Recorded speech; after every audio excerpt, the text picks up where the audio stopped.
So మన దగ్గర కృష్ణవేణి గారు వచ్చారు ఫ్రమ్ హైదరాబాద్ ఎస్ఆర్ఎస్ సర్జరీ కోసం. చాలా కాలం నుంచి చేయించుకుందాం అనుకొని డబ్బులు కొద్ది కూడగట్టుకొని వచ్చారు. వచ్చి మన దగ్గర ఇది 5th డే సర్జరీ చేయించుకొని. సో తన మాటల్లోనే విందాం. అసలు ఎలాగ ఈ ప్రొసీజర్ గురించి తెలుసుకున్నారు? ఎలా అయింది సర్జరీ? సర్జరీ తర్వాత ఎలా ఉన్నారు? ఏంటి అని వాళ్ళ మాటలో తెలుసుకుందాం. సో మీరు హైదరాబాద్ నుంచి వచ్చారు కదా! హైదరాబాద్ నుంచి వచ్చిన కన్సల్టేషన్ అయింది. బ్లడ్ టెస్ట్‌లు చేయించుకున్నారు. సో సర్జరీ రోజు మీరు ఎలా ఫీల్ అయ్యారు? అంటే ఒక భారం తీరిపోతుందనా? లేదా నేను ఫీమేల్‌లా మారుతున్నానా? లైక్ మీ లోపల ఏమనిపించింది? అంటే యాక్చువల్‌గా అది ముందు నుంచే ఉంది కాబట్టి దాని గురించి టెన్షన్ ఏం లేదు. ఓకే. ప్రాబ్లమ్ ఏం లేదు. హ్మ్. ఇంకా సర్జరీ సక్సెస్‌ఫుల్‌గా కంప్లీట్ అయింది. హ్మ్. చాలా టా టాలెంట్ ఉన్న డాక్టర్స్, హ్మ్. పెద్ద దాని గురించి ఎక్స్‌పీరియన్స్ ఉన్న డాక్టర్సే నాకు చేశారు. ఓకే. కాబట్టి దాంట్లో ఎటువంటి ప్రాబ్లమ్ లేదు. హ్మ్. తర్వాత ట్రీట్మెంట్ అయిన తర్వాత కన్సల్టెంట్స్ గానీ, ఒకవేళ పేషెంటు వెంటనే రెస్పాన్సిబిలిటీ గానీ హ్మ్. అంతా కూడా వెల్ అండ్ గుడ్‌గా బాగానే ఉంది. ఓకే. ఎటువంటి ఇబ్బంది లేదు. కాబట్టి ఎవరైనా కానీ మాలాంటి వాళ్ళు చేయించుకోవాలనుకున్న వాళ్ళు హ్మ్. ఖచ్చితంగా ఈయనను సంప్రదించి ఓకే.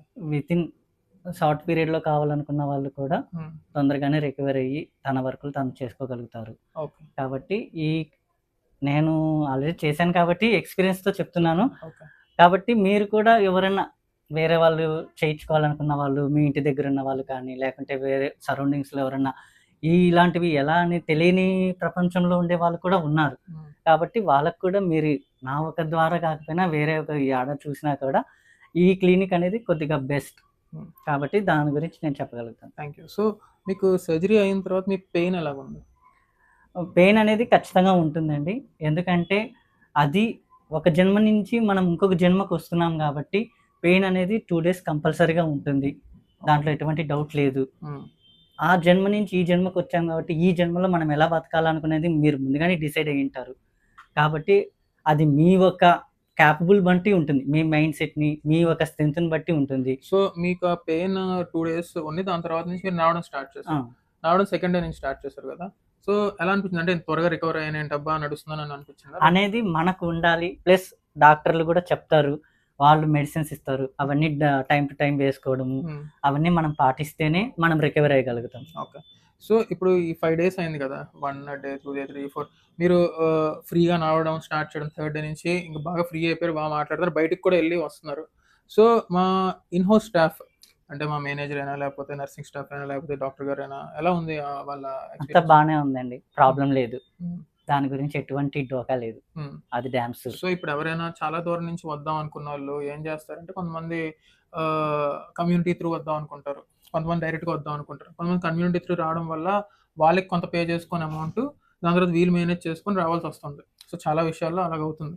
సో వాళ్ళకి మీరిచ్చే ఇదేంటంటే మీరు డైరెక్ట్‌గా రావచ్చా లేదా కమ్యూనిటీ త్రూ రావాలా? డైరెక్ట్‌గా రావచ్చు. కమ్యూనిటీని గూడా రావచ్చండి. కమిటీని గూడా తక్కువ అంచనా వేసేదానికి మనకు లేదు. ఎందుకంటే కమిటీ గురించి మనం మాట్లాడుకోకూడదు. హ్మ్. ఎందుకంటే నేను కమిటీగా లేను. హ్మ్. కమ్యూనిటీలో లేను. ఇండివిడ్యువల్‌గా ఉన్నాను గాబట్టి. ఓకే. కాబట్టి కమ్యూనిటీగా ఉండేవాళ్ళు కూడా వచ్చి వచ్చి చేపించుకో చేయించుకుంటూ ఉన్నారు. వచ్చి చేయించుకున్న వాళ్ళు కూడా ఉన్నారు. అవును. కాబట్టి కమ్యూనిటీలో ఉన్న వాళ్ళు రావచ్చు. ఇండివిడ్యువల్‌గా ఉన్న వాళ్ళు కూడా సో, రావచ్చు. మేము కమ్యూనిటీ ద్వారా వచ్చినా, ఇండివిడ్యుయల్‌గా వచ్చినా సరే కూడా చేస్తాం. ఇన్‌ఫాక్ట్ ఈయనకి ఈఎంఐ త్రూ ప్రాసెస్ చేద్దామని ట్రై చేసినా, కొన్ని అనివార్య కారణాల వల్ల రిజెక్ట్ అవ్వడం వల్ల ఈయన అమౌంట్ అరేంజ్ చేసుకొని వచ్చారు. సో, మన దగ్గర ఈఎంఐ ఆప్షన్స్ కూడా ఉన్నాయి.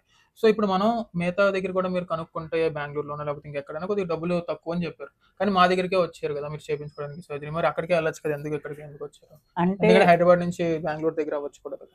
బెంగుళూరు వెళ్ళొచ్చు, చెన్నై వెళ్ళొచ్చు. వెళ్ళొచ్చు. హ్మ్. కాకపోతే ఇంకొకటండి నేను చెప్పేది ఏంటంటే దీని ద్వారా మనకి లాంగ్వేజ్ ప్రాబ్లమ్స్ అయ్యుండొచ్చు. హ్మ్. అంటే సమ్ ఎంత నాలెడ్జ్ ఉన్నా కూడా హ్మ్. డాక్టర్లు మన ఒక సిట్యుయేషన్‌ని అర్థం చేసుకోవాలంటే మనం వాళ్ళకేం చెప్తున్నామనేది వాళ్ళకర్థం కావాలి. హ్మ్. అందుకోసం అని చెప్పేసి నేను ఇక్కడ చూస్ చేసుకున్నాను. హ్మ్. కాబట్టి ఈ మీరు ఎవరికైనా గానీ ద బెస్ట్ అనుకుంటే మీరిక్కడికి రండి. ఓకే. సో, నెక్స్ట్ ఇంకేమైనా సర్జరీ చేపించుకోవాలని మీరనుకుంటే ఇక్కడికొస్తారా? ఎవరినైనా రికమెండ్ చేస్తారా? ఖచ్చితంగా. Damn sure. Damn sure. So, you're happy. So, ఇది ఎన్నో మనం హండ్రెడ్స్ ఆఫ్ సర్జరీస్ చేసుకున్న వాటిలో ఇదొక సక్సెస్ స్టోరీ. సో, ఇలాంటి సక్సెస్ స్టోరీ ఇంకోటి కూడా మనం ప్యారలెల్‌గా మీతో పాటు ఇంకోళ్ళకి కూడా సర్జరీ చేసాం. వాళ్ళ దగ్గర కూడా మనం రివ్యూ తీసుకున్నాం. ఆవిడ ఆల్రెడీ మన దగ్గర డార్క్‌లు పెట్టించుకొని, దాని తర్వాత ఇప్పుడు ఎస్ఆర్ఎస్‌కి కూడా వచ్చారు. వాళ్ళు కూడా చాలా దూరం నుంచి వచ్చారు. సో, వాళ్ళది కూడా మనం రివ్యూ తీసుకుందాము. సో, ఇంకా ఎవరికైనా ఇలాంటి డౌట్స్ ఉన్నా, సర్జరీ చేపించుకోవాలనుకున్నా, సో, మా దగ్గర రావచ్చు. సో, ఎస్ఆర్ఎస్‌కి penile inversion technique we are charging 2,30,000. So, అన్నీ కలిపి. సో, అందరికీ అదే రేట్ నడుస్తుంది కరెంట్‌లీ.